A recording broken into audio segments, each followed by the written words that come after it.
যত পাপী হয়ে যাক আবার উঠে দাঁড়ান। রাত্রে পর্ন দেখেছেন, তওবা করেন, উঠে দাঁড়ান। আপনার গার্লফ্রেন্ডের সাথে জেনা করেছেন, তওবা করে ফিরে আসেন।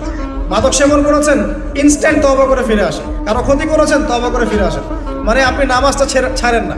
মানুষ আল্লাহর পথে চলতে গেলে সবসময় একই গতিতে চলতে পারে না। আল ঈমান ইয়াজিদু ফিত তাআ ওয়া ইয়ানকুসু ফিল মাসিয়া। বলা হয় ঈমান হচ্ছে আনুগত্য বৃদ্ধি পায় আর আল্লাহর অবাধ্যতায় কমে যায়। আল্লাহর পথে চলতে গেলে হোঁচট খায় মানুষ। অনেক সময় দেখা যায় যে খুব ভালো আমল করছি, মনে হচ্ছে আমি খুব ভালো লেভেলে আছি, ঠিক ওই সময় দেখবেন একটা ভুল হয়ে গেছে। এটা হয় না?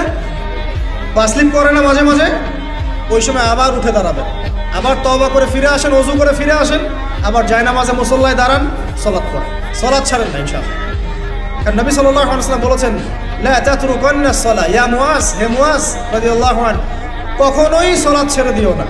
লা তাতরুকান্না সালাতাল মাকতুবাতা মুতাআম্মিদান, কোশ্চিনকালেও তোমার উপর ফরজ সালাতকে ছেড়ে দিও না। কারণ যে ব্যক্তি ইচ্ছাকৃতভাবে ফরজ নামাজকে ছেড়ে দেয় সে ব্যক্তি যেন কুফরি করলো। বরেণ্য আলেমরা বলেছে ইসলামের লিস্ট থেকে নাম কাটা পড়ে গেল যতক্ষণ সে তওবা করে